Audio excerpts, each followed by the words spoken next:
We got some good news out of the Commonwealth of Virginia, so let's go ahead and talk about it.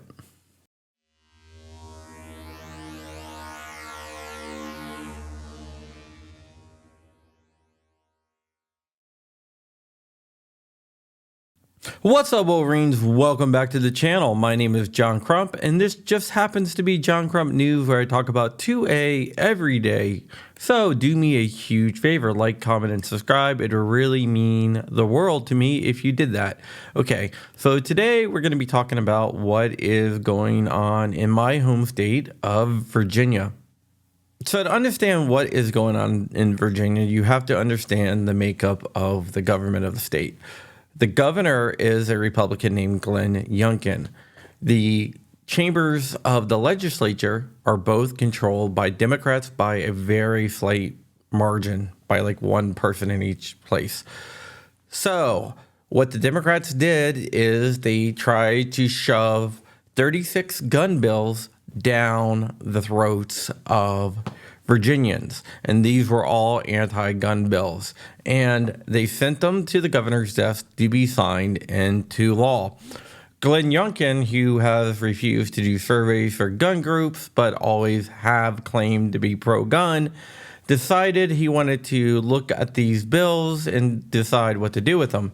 And fortunately for us, he proved that he is pro-gun, and he vetoed 30 of the gun bills and modified the 6 others.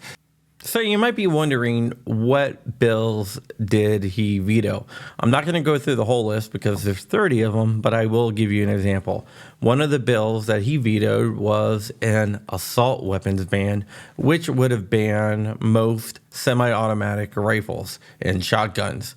It also would have put magazine limitations in effect, and that was vetoed. Another one was removing NRA certified instructors and USCCA certified instructors from those that could certify you to get a concealed carry permit. Both of those are dead.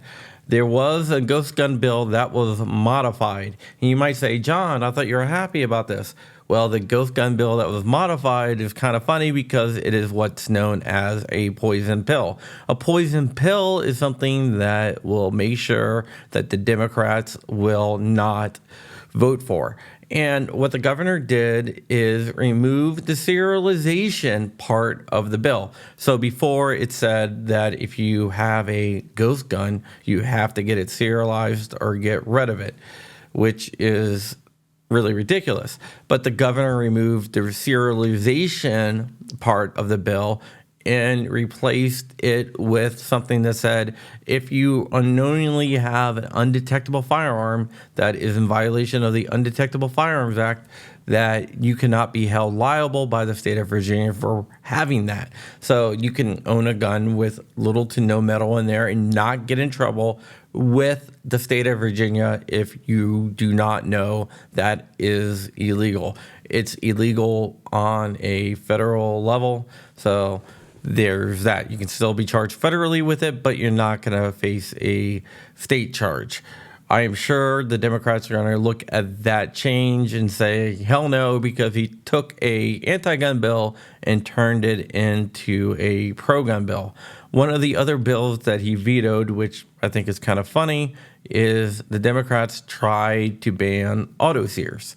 I'm not talking about force reset triggers, binary triggers, or anything like that. I am talking about actual auto sears.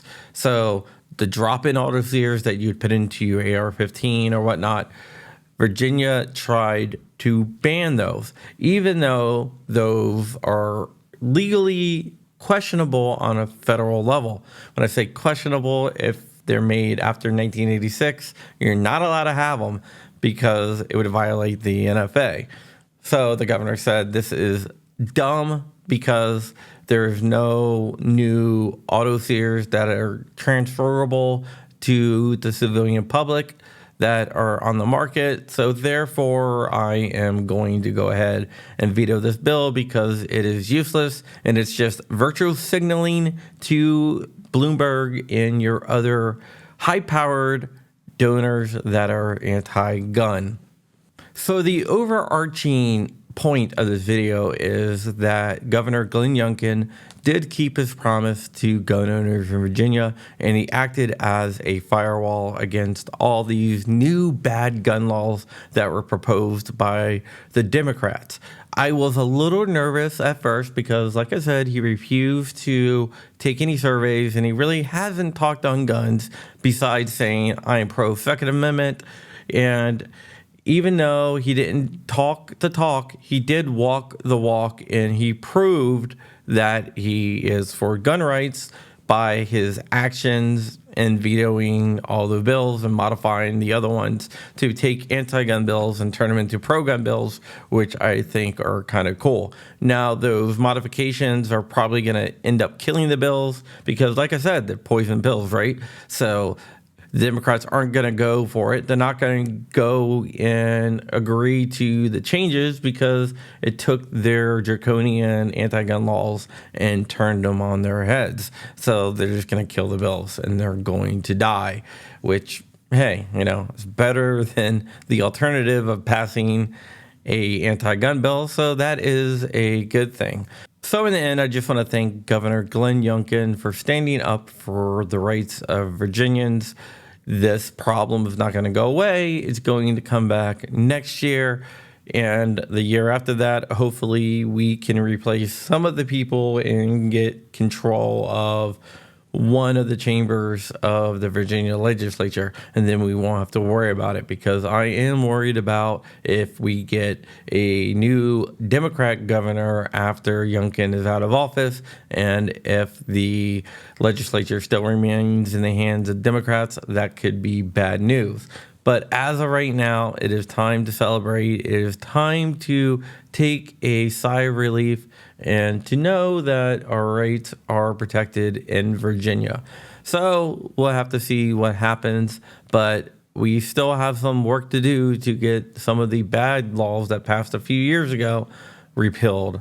But like I said, in order for that to happen, we need to have the governor's mansion and also both chambers of the Virginia legislature to get those laws repealed, unless we do it through the court system, which we are trying. And there's a lot of lawsuits around Virginia challenging stuff like universal background checks and sensitive areas and other places like that. So we'll just have to see what happens with those court cases and hold on for a few more years until we can capture the legislature back and hopefully have a pro-gun governor in office.